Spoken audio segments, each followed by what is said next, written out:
So guys, जैसा कि हमने पिछले एपिसोड में देखा कि फेंग ने पूरे जंगल में आग लगा दी थी ताकि वो शियाओ को जल्दी ढूंढ सके। शियाओ लड़ाई की वजह से काफी कमजोर हो गया था, इसलिए वो 10वें स्वर्गीय पद के रास्ते को खोलने की कोशिश कर रहा था, मगर ऐसा नहीं कर पाता और बेहोश हो गया। लिंगर शियाओ के पास जाकर दवाई की मदद से उसे होश में लाई थी, मगर उस पर फेंग ने हमला कर दिया था। तभी शियाओ ने अपने 10वें स्वर्गीय पद का रास्ता खोल दिया था और लिंगर को नीचे गिरने से बचाया था। अब हम देखते हैं कि शियाओ ने लिंगर को बचा लिया था, लेकिन वो बेहोश हो गई थी। ये देखकर शियाओ को काफी गुस्सा आता है। तभी लिंगर को होश आता है और वो शियाओ से पूछती है कि क्या तुम ठीक हो। शियाओ कहता है कि मैं ठीक हूँ। शियाओ के 10वें स्वर्गीय पद को देखकर फेंग और उसके साथी डरने लगते हैं और शियाओ अपने पैर को जमीन पर जोर से ठोकता है, जिससे कि पूरा जंगल हिल जाता है। सभी शियाओ के 10वें स्वर्गीय पद के दायरे को देखकर सोचते हैं कि ये वहां तक कैसे पहुंच सकता है। ये एक इंसान है, यह शुद्ध रक्त वाला प्राणी नहीं है। तो फेंग बताता है कि प्राचीन कथा के अनुसार जो 10वें दायरे में पहुंचता है, ऐसा आदमी का दुनिया में मिलना बहुत ही मुश्किल है। इसे हाईएस्ट मास्टर भी कह सकते हैं। और फेंग वहां से भागने लगता है, मगर शियाओ अपनी पावर से उसे रोक लेता है और बाकी लोगों से कहता है कि क्या तुम में से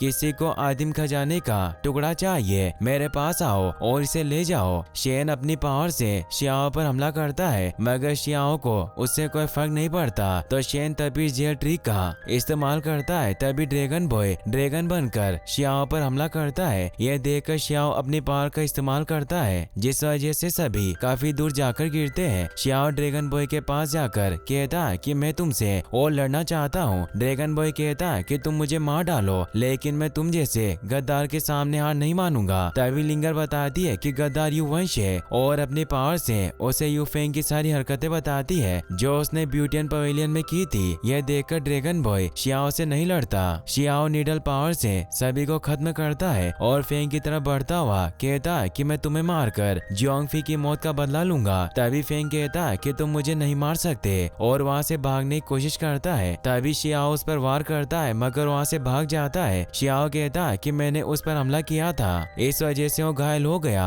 अब वो ज्यादा दूर तक नहीं भाग सकता। शियाओ फिर से लिंगर को मोटी कहकर चिढ़ाता है। लिंगर उसे मारने लगती है। तभी वांगकाई माओ क्यू को अपने ऊपर बिठाकर घुमाने लगता है। यह देखकर लिंगर वांगकाई को पकड़ लेती है और सभी वहाँ से चले जाते हैं। लेकिन ड्रैगन बॉय इस बात से काफी दुखी होता है कि उसने गलत आदमी का साथ दिया। वहीं जब शियाओ लिंगर के साथ सिटी के बाजार में निकलता है तो सभी लोग उसे देखकर डरते हैं और बातें करते हैं कि एक साधारण इंसान है, फिर भी इसने सभी सीमाओं को पार कर लिया। इसने रिकॉर्ड तोड़े और स्वर्गीय मार्ग को भी प्राप्त किया। ये बड़ा होकर सबसे सच्चा और पावरफुल आदमी बनेगा। तभी यूनशी एक आदमी के साथ शियाओ पर नजर रखती है। शियाओ को शक होता है और वो लिंगर से कहता है कि तुम अकेली जाओ, मुझे कुछ काम है। तभी यूनशी के साथ वाला आदमी शियाओ पर चुपके से वार करता है, मगर शियाओ से रोक लेता है और लिंगर से कहता है कि मेरे बहुत सारे सीक्रेट हैं, इसलिए मैं तुम्हें नहीं बता सकता। और वहाँ से चला जाता है। लिंगर भी उसके पीछे चली जाती है क्योंकि उसे पता करना था कि शियाओ कहाँ जाता है। दूसरी तरफ शियाओ डोंगटियन सिटी के बाहर वॉइडनेस गॉड रियल्स में पहुंच जाता है और कहता है कि तुम लोग मेरा इतने लंबे समय से पीछा करते थके नहीं हो, चलो अब बाहर आओ। तभी यूनशी अपने साथी के साथ वहाँ आती है। शियाओ को याद आता है कि वही लड़की है जो अपने कान की बाली से हमला करती है और उसे कहता है कि तुम तो एक खतरनाक जानवर हो। तो यूनशी कहती है कि तुम्हारे सवालों के जवाब देना मुझे पसंद नहीं है, मेरे दादाजी तुमसे कुछ बात करना चाहते हैं। यून के दादा शियाओ से कहते हैं कि तुम्हारे लिए एक बहुत बड़ा अवसर है कि मैं तुमसे बात करना चाहता हूँ। तो शियाओ कहता है कि आप लोगों के लिए अवसर है कि मैं आपसे बात कर रहा हूँ। और यून से कहता है कि क्या तुम मुझसे पिछली बार लड़ाई में नहीं आ रही थी, और उसके पास जाकर उसकी बाली देखने लगता है। शियाओ को ऐसा करते लिंगर देख लेती है और गुस्से में कहती है कि मुझे तुम्हें नहीं बचाना चाहिए था और वहाँ से चली जाती है। शियाओ यून के करीब जाकर उसे कहता है कि मैं अभी भी तुम्हें नहीं जानता हूँ। तो उसके दादा शियाओ को रोककर कहते हैं कि तुम ज्यादा चिंता मत करो, मैं तुमसे कुछ जरूरी बात करना चाहता हूँ। तुम्हें पता होना चाहिए कि रेगिस्तान में क्योस होने वाला है। तो शियाओ कहता है कि इससे मेरा क्या लेना देना है, आप मुझसे क्या चाहते हैं। मैं स्टोन विलेज में आराम से रहता हूँ, इससे अच्छा है कि मैं गाँव का रक्षक बन जाऊँ। और यून को जानवर कहता है। यह सुनकर दादा को गुस्सा आता है और शियाओ पर हमला करते हैं। शियाओ कहता है कि मुझे पता था कि ऐसा ही होगा और उनके हमले को रोकता है और उड़कर उन पर हमला करता है। यून दोनों को लड़ने से रोकती है और शियाओ से कहती है कि तुम्हारी हिम्मत कैसे हुई मेरे दादा से लड़ने की। यून के दादा उससे कहते हैं कि मैं ठीक हूँ और शियाओ को सुनाकर कहते हैं कि मेरे कबीले के पास स्टोनवेल ट्रेजर टेक्निक हासिल करने का मौका है। यह सुनकर शियाओ रुक जाता है। दादा कहते हैं कि रेगिस्तान में क्योस होने वाला है, उसके लिए दिव्य विजन नीचे उतर आया है और अब स्टोनवेल का घोंसला दिखाई देगा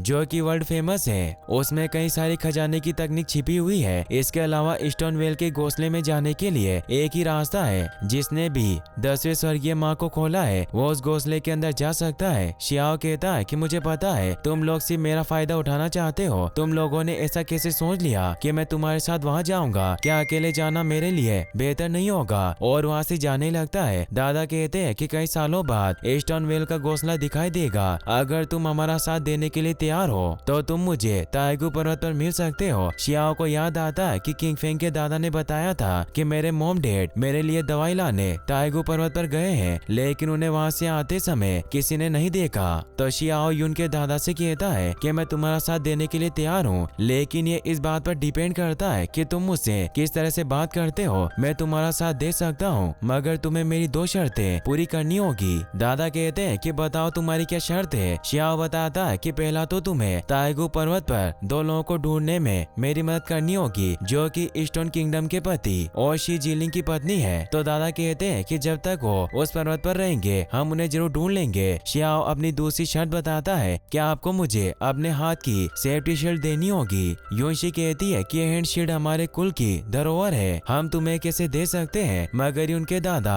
शील्ड देने के लिए मान जाते हैं। वहीं शियाओ हैंड शील्ड को लेकर पहन लेता है और वो महल पहुंच जाता है जहां उसे 2 सैनिक अंदर जाने से रोकते हैं, मगर शियाओ अपनी पावर से उन्हें मारकर अंदर चला जाता है। तभी वहाँ कुछ और लोग आते हैं और शियाओ को मारने की कोशिश करते हैं। शियाओ अपने ऊपर हुए हमले को एक ही बार में रोक लेता है और कहता है कि मुझे बस तुम अंदर जाने दो, मैं अभी जाऊंगा और एक नजर देकर वापस आ जाऊंगा, लेकिन तुमने मेरा मूड खराब कर दिया। शियाओ वहाँ से फिर स्टोन विलेज आ जाता है और गॉडेस लियू के पास बैठकर ध्यान लगाने लगता है। शियाओ को देखकर रेड बर्ड तुजी से कहता है कि शियाओ सच में पागल है, इसने अभी 10वें स्वर्गीय पद को खोला है, क्या इसके लिए काफी नहीं था? तभी तुजी कहता है कि अगर ये इस ध्यान में विफल रहा तो इसकी बॉडी और आत्मा दोनों गायब हो जाएगी। शियाओ अपनी पावर से सुप्रीम बॉन को पुनर्जीवित करने लगता है। लियो भी इसमें शियाओ की मदद करती है। शियाओ की सुप्रीम बॉन एक्टिवेट होने लगती है। दूसरी तरफ शी एक ड्रैगन से लड़ता है, तभी उसकी सुप्रीम बॉन की पावर खत्म होने लगती है क्योंकि शियाओ उसकी पावर को अपने अंदर ले रहा था।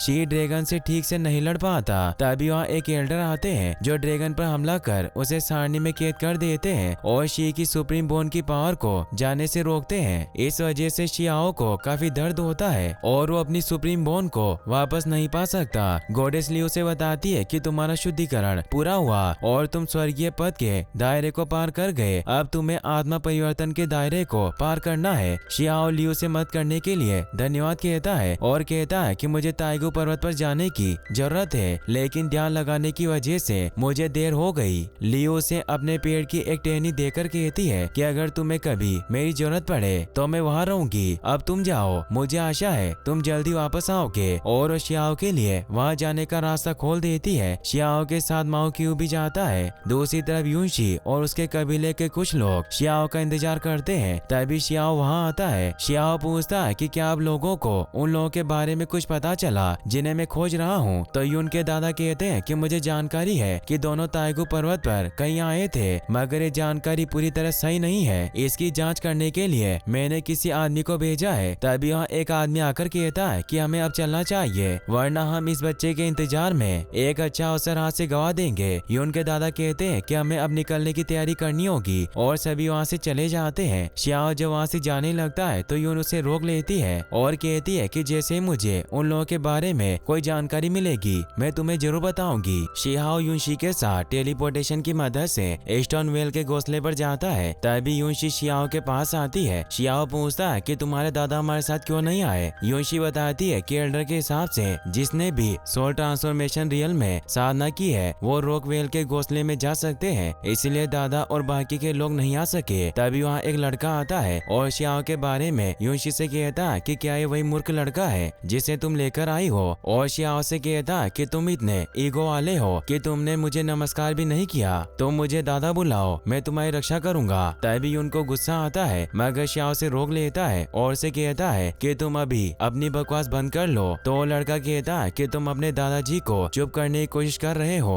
और श्याओ पर हमला करता है। श्याओ भी उसके साथ लड़ने लग जाता है। जब श्याओ उसे नीचे गिरा देता है तो अपनी तलवार से श्याओ पर हमला करता है। तभी श्याओ भी आत्मा की तलवार का उपयोग कर लड़ने लगता है। तभी वहाँ और भी लोग आ जाते हैं और दोनों को लड़ता देखते हैं। वो लड़का ब्लू फिनिक्स खजाना ट्रिक का इस्तेमाल कर श्याओ पर हमला करता है। तो श्याओ से रोकने के लिए प्राचीन शेर ट्रिक का इस्तेमाल करता है। ईगल और शेर के टकराने से टेलीपोर्टेशन का बैलेंस बिगड़ने लगता है और वो वर्जित समुद्र में पहुंच जाता है। वर्जित समुद्र एक ऐसा समुद्र है जहाँ किसी को जाने की अनुमति नहीं थी। वो लड़का युनशी पर आरोप लगाकर कहता है कि क्या तुम्हें इसी लड़के की मदद मिली जिसकी वजह से हम मुसीबत में फंस गए। इसने एल्डर के टेलीपोर्टेशन को भी नष्ट कर दिया। यहाँ से स्टोन वेल का घोंसला भी कहीं दिखाई नहीं दे रहा है। युनशी कहती है कि अब टेलीपोर्टेशन भी नष्ट हो गया है। हमारे लिए जरूरी ये है कि हम घोंसले तक सुरक्षित कैसे पहुँचे। तभी उनके आसपास सी बीस्ट घूमने लगते हैं और कहते हैं कि इन्होंने वर्जित समुद्र के नियमों को तोड़ा है, इसीलिए इन्हें बिना किसी दया के मारो। तभी एक शार्क टेलीपोर्टेशन जहाज के बीच में से निकलकर उसके 2 टुकड़े कर देती है। सभी अपनी स्किल से हवा में उड़ जाते हैं और दूसरे हिस्से में चले जाते हैं। जहाज का एक टुकड़ा पानी के अंदर उठ रहे बाउंडर में चला जाता है। तभी गोल्डन बीस्ट जादुई कालीन को एक्टिवेट करता है। सभी उसके ऊपर बैठ जाते हैं और तेजी से समुद्र को पार करने की कोशिश करते हैं, मगर उनके ऊपर कई सारे बीस्ट हमला करके उन्हें घेर लेते हैं। श्याओ आत्मा की तलवार से सभी बीस्ट को मार देता है। तभी उन पर और बीस्ट हमला करते हैं। श्याओ प्राचीन शेर की टेक्निक से और तलवार की मदद से उन्हें मारने लगता है। श्याओ को वहाँ से बचकर निकलने का रास्ता दिखाई देता है। यून कहती है कि सभी अपनी पावर का इस्तेमाल करके यहाँ से जल्दी निकल जाओ। सभी वहाँ से बचकर निकल जाते हैं। तभी उनके कबीले का एक आदमी कहता है कि संकट के समय सभी को शांत रहना चाहिए। मुझे अभी ऐसा लगता है कि कोई छुपा हुआ खतरा हमारा इंतजार कर रहा है, हम सभी को सावधान रहना चाहिए। तभी वो लड़का जिसकी वजह से टेलीपोर्टेशन खराब हुआ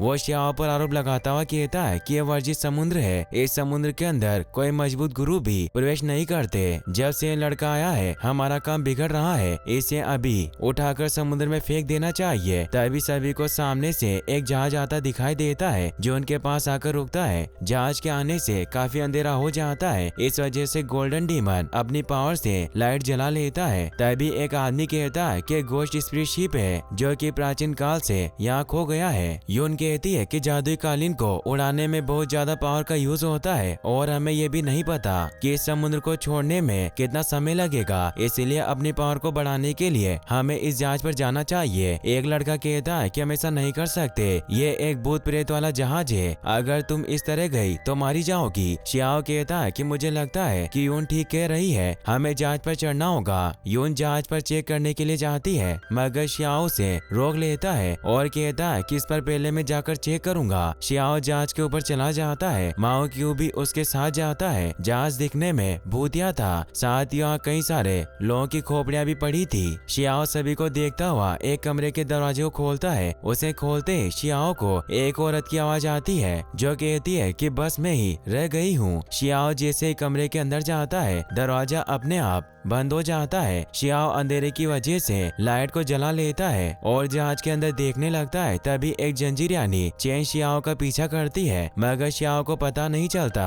तभी श्याओ जहाज में बने एक जेल के पास पहुंचता है मगर उसके सामने अचानक से एक कंकाल आ जाता है जिस वजह से श्याओ काफी डरता है और जोर से चिल्लाता है। श्याओ की चीख सुनकर योशी ऊपर जाने की कोशिश करती है मगर उसके साथी उसे रोक लेते हैं और कालीन को जहाज के बराबर ले जाते हैं। श्याओ के पीछे कई चेन होती है जो उसे जकड़ने की कोशिश करती है मगर श्याओ को पता नहीं चलता और बाहर जाकर अपने दोस्तों से कहता है कि मैं ठीक हूँ। तभी उसे चेन दिखाई देती है और वो चलकर उनसे बचता है। चेन कालीन पर भी हमला करती है मगर गोल्डन बीस्ट अपनी पावर से कालीन को सेफ्टी सर्कल में घेर लेता है और वहाँ से चला जाता है। श्याओ को चेन पकड़ लेती है। श्याओ माओ क्यू से कहता है कि तुम यहाँ से चले जाओ, मुझे कुछ नहीं होगा, मगर माओ क्यू वहाँ से नहीं जाता और श्याओ को बचाने के लिए चेन को मुझसे काटने लगता है तो शियाओ से कहता है कि ये चेन तुम्हारी सारी ऊर्जा चूस लेगी, इसीलिए तुम इसे मत खाओ। यून तलवार फेंक कर शियाओ की जंजीरों को काटने लगती है। शियाओ अपनी पावर से तलवार को बाहर निकालता है मगर जंजीरों ने उसकी पूरी एनर्जी को चूस लिया था, इसीलिए अपनी तलवार को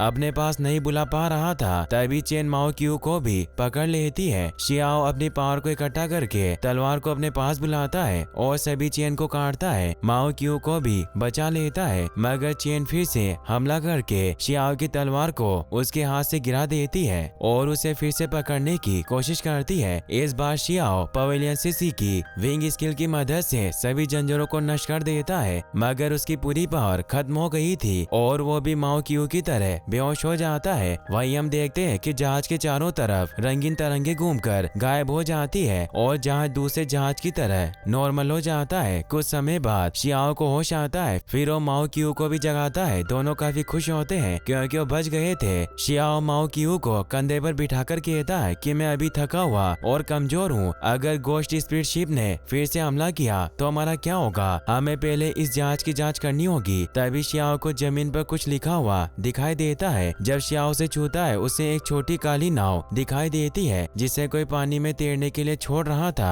और ऐसे पूरे समुद्र में कई सारी नाव थी। शियाओ कहता है कि कौन है वो आदमी जिसके पास इतनी ताकत है जो कि जहाज को खतरनाक तरीके से मोड़ सकता है। माओ क्यू इस बारे में सोचने लगता है तो शियाओ से कहता है कि तुम्हें इस बारे में सोचने की कोई जरूरत नहीं है, इस जहाज में अब कोई खतरा नहीं है। और दोनों फिर से स्टोनवेल के घोंसले को ढूंढने लगते हैं। कुछ समय बाद दोनों स्टोनवेल घोंसले के पास पहुंच जाते हैं। शियाओ काफी भूखा था इसीलिए उसने बिना वर्जित समुद्र की परवाह किए मछली पकड़कर खा ली। शियाओ देखता है कि वहाँ और भी लोग हैं जो कि बातें करते हैं कि जब कोई रियल में स्टोनवेल के खजाने के पास पहुंचता है तो आत्मा परिवर्तन के दायरे में कैद हो जाएगा। यह सुनकर शियाओ को विश्वास हो जाता है कि यूनशी ने मुझसे झूठ नहीं बोला। तभी शियाओ को एक पोर्टल खुलता दिखाई देता है जिसमें से एक छोटी काली नाव निकलती है। शियाओ अपनी पावर से उसे अपने पास बुला लेता है और उसे देखने लगता है। तभी शियाओ पर हमला होता है। हमला करने वाला शियाओ से कहता है कि तुम मूर्ख जूनियर कहाँ से आए हो, साथ ही तुम गोश्त स्पीड शिप में शामिल होना चाहते हो। शियाओ के सामने एक बहुत बड़ा भीष्ट आता है जिसे देखकर शियाओ पूछता है कि तुम कौन हो। तभी वो आदमी कहता है कि मैं समुद्र देव का वंशज मोशांग हूँ, उस स्पीड शिप को मेरे लिए छोड़ दो, मैं तुम्हें नहीं मारूंगा। शियाओ कहता है कि मैं भी देखता हूँ कि तुम्हारे पास कितनी क्षमता है। और इसी के साथ ये एपिसोड यहीं पर खत्म होता है। गाइस अगर आप इसका नेक्स्ट पार्ट भी जल्दी देखना चाहते हैं तो इस वीडियो को लाइक करने के साथ साथ चैनल को सब्सक्राइब जरूर कर लें। Thanks for watching.